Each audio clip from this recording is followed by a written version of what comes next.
이 시간 우리에게 주시는 하나님의 말씀은 사무엘하 15장 1에서 6절, 구약 486쪽입니다. 그 후에 압살롬이 자기를 위하여 병거와 말들을 준비하고 호위병 50명을 그 앞에 세우니라. 압살롬이 일찍 일어나 성문 길 곁에 서서 어떤 사람이든지 송사가 있어 왕에게 재판을 청하러 올 때에 그 사람을 불러 이르되 너는 어느 성읍 사람이냐 하니 그 사람의 대답이 종은 이스라엘 아무 지파에 속하였나이다 하면 압살롬이 그에게 이르기를 보라 내 일이 옳고 바르다마는 내 송사를 들을 사람을 왕께서 세우지 아니하셨다 하고 또 압살롬이 이르기를 내가 이 땅에서 재판관이 되고 누구든지 송사나 재판할 일이 있어 내게로 오는 자에게 내가 정의 베풀기를 원하노라 하고 사람이 가까이 와서 그에게 절하려 하면 압살롬이 손을 펴서 그 사람을 붙들고 그에게 입을 맞추니 이스라엘 무리 중에 왕께 재판을 청하러 오는 자들마다 압살롬의 행함이 이와 같아서 이스라엘 사람의 마음을 압살롬이 훔치니라. 아멘. 오늘은 마음을 훔치는 사람, 이런 제목으로 말씀을 전하겠습니다. 다윗이 여러 아들이 있는데 압살롬이라는 아들 이야기를 하려고 합니다. 압살롬은 이복 형제, 이복 형입니다. 암논을 죽인 일로 다윗의 얼굴을 2년 동안이나 볼 수 없었습니다. 그러나 압살롬은 다윗의 군대 장관이었던 요압을 불러서 아버지와 화해하기를 원한다고 말했습니다. 그래서 요압의 중재로 다윗과 화해해서 왕의 얼굴을 볼 수 있게 되었습니다. 압살롬은 아버지 다윗과 관계가 회복되었지만 그의 목표는 왕의 자리를 찬탈하는 것이었습니다. 그래서 아들의 지위를 회복하자마자 반역을 획책했습니다. 누구에게 반역하는 거죠? 자기 아버지 다윗에게 반역하는 것입니다. 참 악한 사람이었습니다. 오늘 악한 압살롬의 모습을 통해서 여러 가지 교훈을 얻고자 합니다. 압살롬은 첫째로 사람의 마음을 훔쳤습니다. 오늘 6절 말씀을 보겠습니다. 6절 다 같이 읽어요. 시작. 이스라엘 무리 중에 왕께 재판을 청하러 오는 자들마다 압살롬의 행함이 이와 같아서 이스라엘 사람의 마음을 압살롬이 훔치니라. 예, 그래요. 이스라엘 사람의 마음을 압살롬이 훔치니라 그랬어요. 자, 5년 만에 아버지 다윗을 만났는데도 다윗은 압살롬을 왕위 계승자로 인정하지 않았습니다. 그러니까 압살롬은 은근히 화가 났지요. 그래서 반역을 하게 되었습니다. 반역을 했다 하는 말은요, 더 정확히 말하면 왕을 죽이고 아버지를 죽이고 자기가 왕이 되겠다 하는 그런 마음을 가졌다 하는 것입니다. 참 사람은 무서워요. 자, 아들도 믿을 수가 없어요. 딸도 믿을 수가 없어요. 남편도 아내도 다 믿을 수가 없어요. 불신풍조를 조장하는 게 아니에요. 우리의 믿음의 대상은 하나님인 줄로 믿습니다. 할렐루야. 압살롬은 아버지 다윗 왕과 형식적으로 화해를 했을 뿐입니다. 예루살렘 왕궁에 돌아오자 반역을 위해서 병거와 말들을 준비합니다. 그리고 호위병 50명을 그 앞에 세우고 반역을 위한 계획을 실행에 옮기고 있습니다. 형제간에 피해 사륙을 벌인 아들 압살롬에 대한 다윗의 사랑은 맹목적입니다. 그가 잘못을 했음에도 불구하고 문제를 삼지 않습니다. 이러한 아버지의 사랑을 헤아리지 못하는 압살롬은 권력에 대한 야심으로 반역을 하게 됩니다.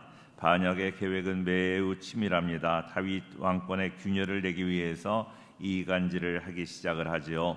아침 일찍 일어나 왕에게 재판을 받으려는 사람들에게 왕에 대한 불신을 심어줍니다.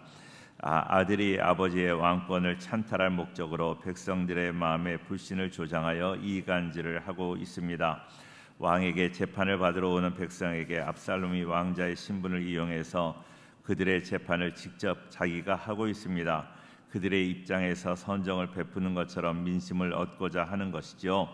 백성들은 왕자에게 절하려고 너무나 감사해서 절을 합니다. 절을 하면 아니다, 내는 왕도 아닌데 절하지 말아라 하고 그를 일으켜 세우고 그에게 입을 맞추었다 그랬어요. 왜 이렇게 입을 맞추는 스킨십을 했다는 게 아니라 허깅을 하고 그를 위로했다는 것입니다. 그러니까요, 백성들의 마음은 얼마나 기뻤는지 모릅니다. 야, 참 훌륭한 사람도 다 있다. 왕도 아닌데 이렇게 훌륭하다니 하는 그런 마음을 갖게 되었어요. 압살롬이 백성들에게 그들의 문제에 관심을 보입니다. 그리고 왕을 비롯한 정부의 무능을 비판합니다. 약자를 동정합니다. 애정을 보이는 것, 그것이 진심이면 얼마나 좋았겠어요. 진심이 아니니까 성경에는 마음을 훔쳤다고 이야기를 하는 것입니다. 요압을 이용해서 다윗과 거짓으로 화해하고 압살롬은 반역을 위해서 준비를 합니다. 자, 우리가 흔히 요즘 하는 말로 사람 뒤통수를 친다고 그러잖아요. 뒤통수를 친다. 오늘 압살롬이 아버지의 뒤통수를 치는 거예요. 참 악한 거예요. 참 너무하지요. 자, 그런데 압살롬이 준비한 것은 군사를 모으는 것이 아니라 백성들을 자신의 편으로 만드는 것이었습니다. 군사를 모으지 않았습니다. 압살롬은 백성들을 자기 편으로 만들기 위해서 그들의 마음을 얻고 있습니다. 다윗에게 재판을 청하러 오는 사람들로 하여금 왕에 대한 불만을 갖게 하고 압살롬은 백성들을 위해 있는 것처럼 자신을 부각시킵니다. 압살롬의 수완은 참 대단히 좋은 것 같습니다. 오늘 3절 말씀에요. 3절에 압살롬이 그에게 이르기를 보라, 네 일이 옳고 바르다마는 네 송사를 들을 사람을 왕께서 세우지 아니하셨다. 이렇게 이야기를 합니다.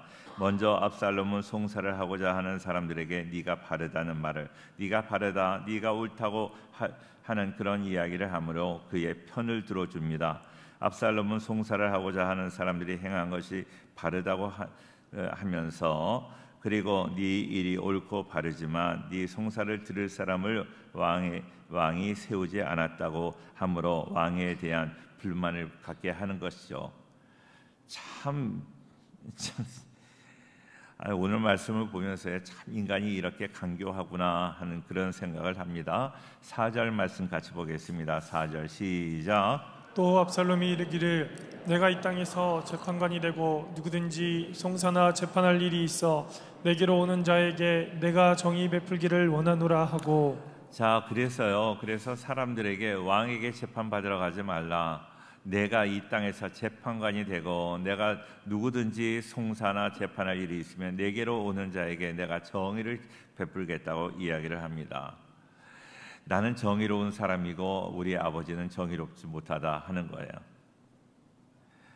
그러면서 자기가 지극히 겸손한 자인 것처럼, 자기가 백성들을 위하는 사람인 것처럼 말하고 있습니다. 계속해서 5절 말씀해 보니까 사람이 가까이 와서 그에게 절하려 하면 압살롬이 손을 펴서 그 사람을 붙들고 그에게 입을 맞추니 그랬어요. 왕자라는 권세를 내세우지 않고 절하는 것을 막습니다.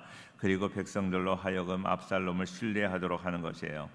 겸손은 거짓말을 하는 것이 아니라 하나님의 뜻에 굴복하는 거예요.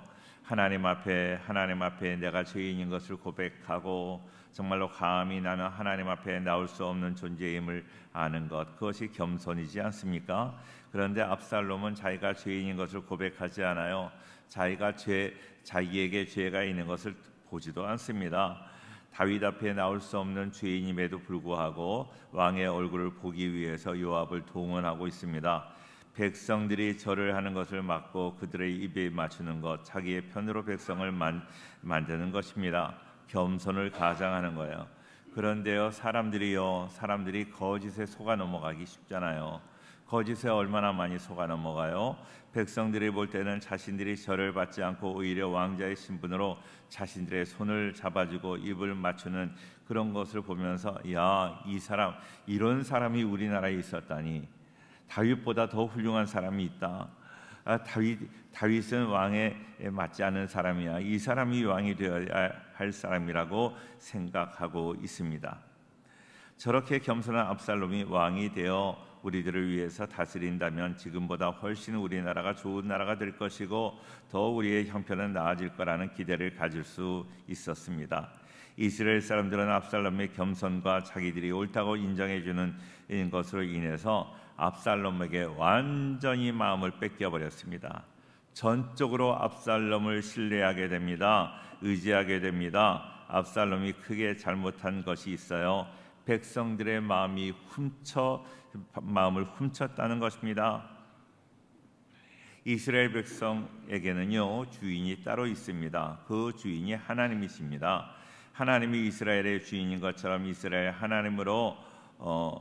이스라엘이 하나님 때문에 그들이 구원을 받고 인도함을 받고 지금까지 살았기 때문입니다.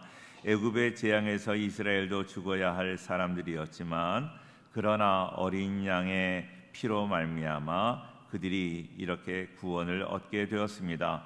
피로 말미암아 살아난 거예요. 그리고 홍해에서 정말로 그들은 수장이 될 위기에 있었지만 거기에서도 하나님께서 그들을 구원하여 주셨습니다. 출애굽기 15장 16절 말씀에 있는데요, 같이 한번 읽어요. 다 같이 시작. 놀람과 두려움이 그들에게 임하매 주의 발이 크므로 그들이 돌같이 침묵하였사오니 여호와여, 주의 백성이 통과하기까지 곧 주께서 사신 백성이 통과하기까지였나이다. 자, 애굽 사람이 놀라기도 하고 두려워할 것처럼 두려워하게끔 하나님이 역사하셨다. 그들을 이스라엘 백성들이 그 홍해를 건너기까지 그들을 지켜주었다고 말하고 있는 것입니다. 사랑하는 성도님들, 하나님의 도움이 없이 어떻게 우리가 살아갈 수 있겠어요? 우리 지금 살아가는 우리 성도님들도 하나님께서 우리 예수님의 그 십자가 보혈의 능력으로 구원하여 주신 줄로 믿습니다. 그래서요, 고린도전서 7장 23절에 말씀하는데 한 번 더 읽겠습니다. 시작. 너희는 값으로 사신 것이니 사람들의 종이 되지 말라. 값으로 사셨다. 우리 하나님이 값으로 사셨다. 예수님을 우리에게 주셔서 예수님이 십자가에서 못 박혀 죽으신 걸로 인하여 우리가 구원함을 얻었다. 그것을 값으로 사셨다. 조금 어렵잖아요, 말이. 어려운데요, 값으로 사셨다고 이야기를 합니다. 그러니 너는 사람들의 종이 되지 말라. 이제 다시 말하면 너희가 이제 나의 종이 되었다. 하나님의 종으로, 예수님의 종으로 살아갈 수 있기를 축원합니다. 할렐루야. 그러니까 사람의 종 노릇하지 말라는 거예요. 이스라엘이든 우리이든 마음은 어느 누구에도 줄 수 없는 사람들입니다. 하나님이 우리의 주인이시니까 하나님께 마음을 드리는 거예요. 하나님께 마음을 향하는 거예요. 이스라엘 왕은 이스라엘 사람들의 주인이 하나님이심을 알아야 했어요. 이스라엘 왕은요, 하나님이 이스라엘의 주인인 것을 알고 그것을 백성들에게 알려야 될 사명이 있는 거예요. 그런데 압살롬은 하나님이 주인인 것을 알지 못했어요. 그렇기 때문에 이스라엘 백성들에게 하나님이 우리의 주인이시다 하는 것을 알릴 수도 없었고, 그렇기 때문에 자기 마음대로 그들의 마음을 돌이키게 되는 것입니다. 왕이 백성들의 마음을 자신의 것으로 뺏고자 한다면 이스라엘 사람들은 자신을 섬기는 자신의 종으로 삼고자 하는 것입니다. 다시 말하면 왕이 백성들을 종으로 삼는 거예요. 잘못된 신앙의 길을 가는 것입니다. 자, 그런데 압살롬이 그런 모습으로 살고 있습니다. 백성들의 마음을 훔쳤다는 거예요. 이는 백성들의 주인이 누구인지 생각하지 않는 것입니다. 아무 생각 없이 자기 마음대로 자기 생각대로 살아가는 거예요. 우리 성도님들, 이 세상을 사는데 무턱대고 아무 생각 없이 살아가는 것 아니라 우리의 주인은 누구이시다? 하나님이시다 하는 그 마음을 가지고, 정말로 그 생각을 가지고 늘 하나님의 주인이고 주인 대신 하나님의 뜻대로 살아가려고 방향성을 가지고 사는 우리 모든 성도들 되기를 주의 이름으로 축원합니다. 무턱대고 사는 게 아니에요. 제가 그 부교육자 시절에 어느 집사님하고 성경 공부를 하는데 집사님 어떻게 사세요? 그런데 제가 벌써 한 30년 넘는 그 일인데 그게 기억이 나요. 지금은 전도사님이 되셨는데 그분이 뭐라고 이야기를 하는가 하면, 목사님, 나는 닥치는 대로 삽시다. 닥치는 대로 산다는 거예요. 닥치는 대로 살면 안 됩니다. 무턱대고 살면 안 됩니다. 그냥 아무렇게나 닥치는 대로 되는 대로 살면 안 돼요. 우리는 분명한 의식을 가지고 하나님을 주인으로 삼고 하나님께 영광 돌리는 마음으로 하나님을 향해서 살아가는 우리들 되기를 주의 이름으로 축원합니다. 물론 다 회개하셨죠. 회개하시고 이제 주의 사역자도 되셨는데 닥치는 대로 사는 인생은 아니에요. 함부로 사는 사람이 아니에요. 우리 성도님들 보면 말도 함부로 하고 행동도 함부로 하고 그런 분들이 의외로 많아요. 함부로 사시면 안 됩니다. 하나님이 주인이신데, 하나님이 주인이시네요. 우리 부모님을 모시고 살아가는 게 너무 힘들어요. 왜요? 항상 부모님 앞에서 긴장해야 되니까. 신앙생활하는 게 피곤해요. 왜요? 하나님이 항상 우리 옆에 계시니까. 항상 하나님 눈치 봐야 되니. 그게 신앙이에요. 그게. 닥치는 대로 살면 안 됩니다. 함부로 살면 안 됩니다. 늘 하나님을 주인으로 모시고 살아가는 우리 모든 성도가 되기를 주의 이름으로 축원합니다. 백성들의 주인이 하나님이심을 간구한 것, 그것이야말로 하나님을 대적하는 일입니다. 이스라엘의 마음을 어린 양의 피로 향해야 하는 것처럼 우리 성도들의 마음은 우리를 살리신 예수님의 피를 향해야 되고 예수님을 향해야 될 줄로 믿습니다. 이스라엘 사람들은 압살롬에게 마음을 빼앗기게 된 것은 그들의 억울함을 풀어줄 왕을 원하고 있었기 때문입니다. 이것을 안 압살롬은요, 백성들의 마음을 맞게 행동한 것입니다. 그래서 그들의 마음을 사게 된 거예요. 무엇이 자신을 돕는 것인가를 모르는 것입니다.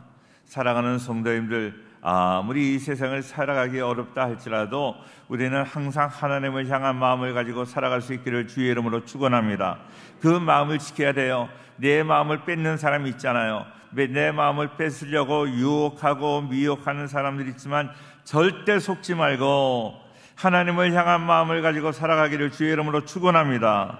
잠언 4장 23절 같이 보겠습니다. 시작. 모든 지킬 만한 것 중에 더욱 내 마음을 지키라. 생명의 근원이 이에서 남이니라. 모든 지킬 만한 것 중에 뭐를 지키라? 돈을 지키라? 집을 지키라? 다른 것보다 더 중요한 건 마음이에요. 마음을 잘 지켜나가는 우리 모든 성도가 되기를 주의 이름으로 축원합니다. 잠언 16장 32절에도 말씀합니다. 노하기를 더디하는 자는 용사보다 낫고 자기 마음을 다스리는 자는 성을 빼앗는 자보다 나으니라. 마음을 잘 지킴으로 정말로 하나님을 향한 마음을 가지고 하나님께 영광 돌리는 우리 귀한 성도들 되기를 축원합니다. 두 번째로 그 압살롬은요, 악한 마음을 가지고 악을 도모하면서 철저하게 준비하고 있습니다. 자, 우리 믿는 자들, 우리 열심히 살아가는 사람 열심히 살죠. 열심히 준비하죠. 그러나요, 악한 사람도 마귀도 철저하게 준비하고 있다는 거예요. 1절 말씀 보겠습니다. 1절 다 같이 시작. 그 후에 압살롬이 자기를 위하여 병거와 말들을 준비하고 호위병 50명을 그 앞에 세우니라. 압살롬은 자기를 위하여 병거와 말들과 호위병을 준비했습니다. 백성들의 마음을 훔치기 위해서 철저하게 준비합니다. 압살롬은 반역하기 위해서, 왕을 죽이기 위해서 4년간 준비합니다. 압살롬은 누이 다말의 원수를 갚는다는 이유로 자기 이복형 암논을 죽인 살인자였습니다. 그러나 요압의 중재로 압살롬은 아버지 다윗으로부터 용서를 받게 됩니다. 그러나 압살롬은 다윗을 향한 원망의 마음을 지금까지 가지고 있습니다. 원망의 마음을 버리지 못했을 뿐만 아니라 오히려 그 마음속에 더 원망을 더 품고 있다는 것입니다. 사랑하는 성도님들, 정말로 자기가 하나님 앞에 잘못 살고 있으면서도 원망을 품고 있어요. 아직도 원망하고 있습니다. 원망의 마음을 버리지 못했습니다. 그래서 아버지를 반역하려고 계획하고 반역을 신에게 옮기기 위해서 모든 일을 준비해 나가고 있는데 아주 철저하게 세밀하게 그렇게 준비하고 있습니다. 2절 말씀에 압살롬이 일찍이 일어나 성문 길 곁에 서서 어떤 사람이든지 송사가 있어 왕에게 재판을 청하러 올 때 그 사람을 불러 너는 어느 성읍에서 성읍 사람이냐 하니 그 사람이 대답이 좋은 이스라엘 아무 지파에 속하였나이다 하면 그렇게 말하고 있지요. 압살롬의 죄악은 절대 게으르거나 대충 하지 않았습니다. 우리 성도님들 어떤 일을 하는데 대충 하지 마세요. 대충 하는 그것, 그 틈으로 마귀가 들어오는 거예요. 틈으로 마귀가 들어오지 않도록 우리는 세밀하게 철저하게 모든 것을 준비해야 될 줄로 믿습니다. 그의 죄악이 준비되고 실행되는 동안 그는 아침에 일찍 일어나서 준비했다. 어느 한 날만 일찍 일어난 거 아니에요. 우리 주일날만 일찍 일어나는 게 아니라 평소에도 계속 일찍 일어나서 악을 도모했다 하는 것입니다. 압살롬은 너무나도 부지런하게 죄악을 저질렀습니다. 선을 행하는 것도 부지런해야 되지만 악을 행하는 것도 부지런해야 됩니다. 물론 그 결과는 전혀 다르지만 외형적인 모습은 비슷하다는 것입니다. 마귀의 사람은 절대 게으르지 않습니다. 압살롬은 아침 일찍부터 왕에게 재판을 받으러 오는 사람들을 낚아채어 가고 있었습니다. 그의 죄악이 바로 이것이었습니다. 마귀에게 사용되는 사람도 부지런합니다. 부지런한 것만 좋아해야 될 것이 아니라 우리의 방향이 제대로 돼 있는가, 우리가 올바른 방향으로 나아가고 있는가, 이거를 생각하셔야 돼요. 하나님에게 가야 될 마음을 자신에게 돌리기 위해서 부지런히 마음을 도둑질하는 것입니다. 압살롬은 예루살렘 성문 곁에 서서 송사하러 온 사람들의 마음을 사기 위해 친절과 관심을 가졌고, 백성들의 마음을 사기 위해서 사악한 친절과 관심을 가지고 있었다 하는 것입니다. 오늘 3절 말씀을 제가 보겠습니다. 압살롬이 그에게 이르기를, 보라, 네 일이 옳고 바르다마는 네 송사를 들을 사람을 왕께서 세우지 아니하셨다 하고, 4절 시작. 또 압살롬이 이르기를, 내가 이 땅에 재판관이 되고 누구든지 송사나 재판할 일이 있어 내게로 오는 자에게 내가 정의를 베풀기를 원하노라 하고. 이미 말씀드린 내용이지만 한 번 더 말씀을 드린다면, 예루살렘에 송사로 온 사람들에게 다윗에 대한 불신을 심어주고 자신이 정의를 베풀겠다고 선언을 합니다. 마치 왕보다 자신이 더 그 사람들의 편에 서서 일하는 것처럼 속이는 것입니다. 이 모든 일을 왕을 위해서 했다면 얼마나 좋았을까요? 이스라엘의 역사는 달라졌을 거예요. 그리고 그는 얼마나 하나님께 칭찬받았을 것입니다. 마땅히 압살롬은 자기의 아버지를 위해서 일해야 되는 거예요. 그러나 압살롬은 다윗을 위해서 일하지 않았습니다. 압살롬의 모든 행동은 자기 중심적이었어요. 하나님을 위한 일들이 아니라면 그 일은 압살롬의 일이 되는 거예요. 분명 다윗 왕은 하나님의 기름 부음 받은 사람입니다. 하나님께서 기름 부어 왕을 세워줬는데 그 왕을 지금 대적하고 반역하고, 그러기 위해서 온갖 거짓말을 하고 다른 사람들의 마음을 살려고 하는 거예요. 그것은 바로 하나님을 대적하는 거 아니지만, 하나님이 세운 왕을 대적하는 것은 하나님을 대적하는 것과 마찬가지입니다. 이러한 반역은 압살롬의 영향력이 커짐에 따라서 그에게 부하내동하는, 그러니까 부하내동에서 뭐가 뭔지도 모르고 그냥 따라하는 사람들 있잖아요. 우리 성도님들 뭐가 뭔지도 모르고 그냥 따라하는 그런 입장에서 살면 안 됩니다. 분명히 알고 이것이 정말로 하나님이 원하시는 일인가, 하나님이 원하지 않는 일인가 분명히 기억하고 하나님이 원하는 그 모습으로 살아가는 우리 모두가 되기를 주의 이름으로 축원합니다. 세 번째로, 그는 왕이 그렇게 되려고 했어요. 왕이 되려고 그렇게 노력을 했어요. 실제적으로 우리의 진정한 왕은 누구세요? 하나님이세요. 근데 자기가 왕이 되려고 한다 하는 것은요, 바로 그는 하나님 관심 없고 내 마음대로 살겠다, 내가 안위를 구하겠다, 나의 모든 욕심을 채우겠다 하는 그런 마음이 있었다 하는 것입니다. 10절 말씀을 같이 보겠습니다. 10절 다 같이 시작. 이에 압살롬이 정탐을 이스라엘 모든 지파 가운데 두루 보내 이르기를, 너희는 나팔 소리를 듣거든 곧 말하기를 압살롬이 헤브론에서 왕이 되었다 하라니라. 예, 그렇습니다. 4년 동안 준비해서 4년 후에 헤브론에서 압살롬은 스스로 하나님이 기름 부어 왕이 된 것이 아니라, 아버지의 뒤를 이어서 왕이 된 것이 아니라, 내가 왕이다, 내가 왕이야 하고 스스로 왕이 되었습니다. 압살롬은 왕자입니다. 왕이 될 가능성이 전혀 없는 것이 아닙니다. 자기가 왕이 되고 싶으면 정당하게 다윗의 평가를 받아서 왕이 되면 되는 것입니다.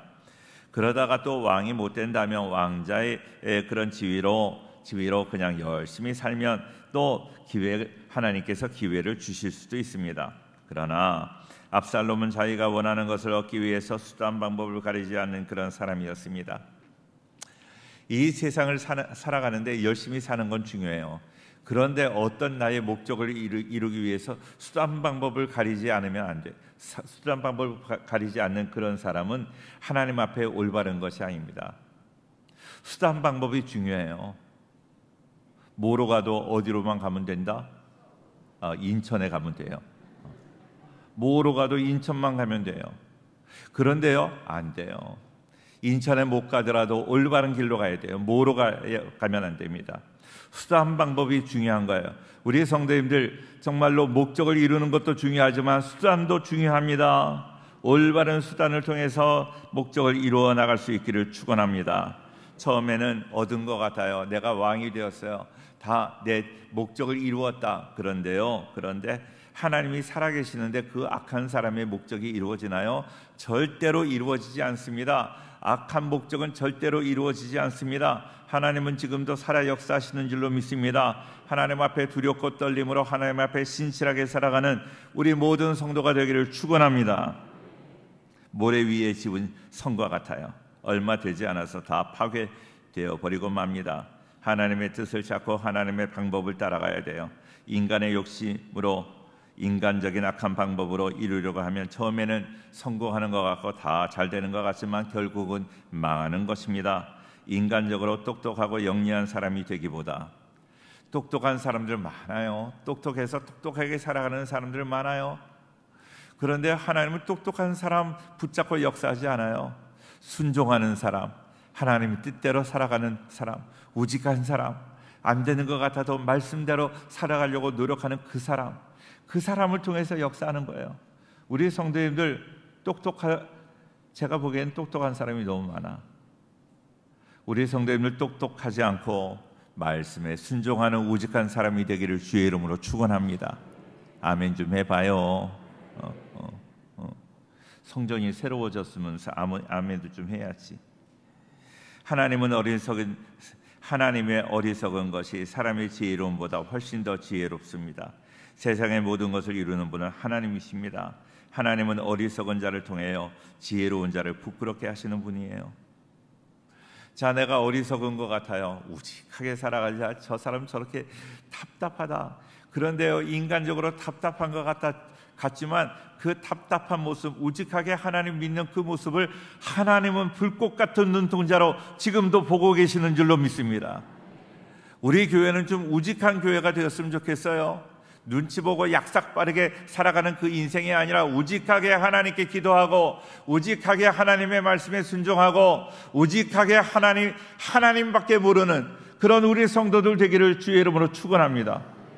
우직하게 보이네요. 우직하시기 바라요. 그래서 세상 사람들이 얼마나 우리의 마음을 뺏으려고 노력해도 하더라도 우리는 끝까지 깨어서 그 악한 세력을 다 물리치고 승리하기를 바랍니다. 베드로전서 5장 8절 말씀을 우리 선포하는 마음으로 같이 읽겠습니다. 시작. 근신하라 깨어라 너희 대적마귀가 우는 사자같이 두루다니며 삼킬 자를 찾나니. 항상 근신하는 거예요. 항상 내 노력하는 거예요. 깨어서 원수마귀가 나를 찾아서 삼키려고 하지만 절대로 삼켜지지 않고 영적으로 깨어 있어 하나님께 영광 돌리고 정말로 하나님이 기뻐하시는 복된 인생이 다 되기를 주의 이름으로 축원합니다. 기도하겠습니다.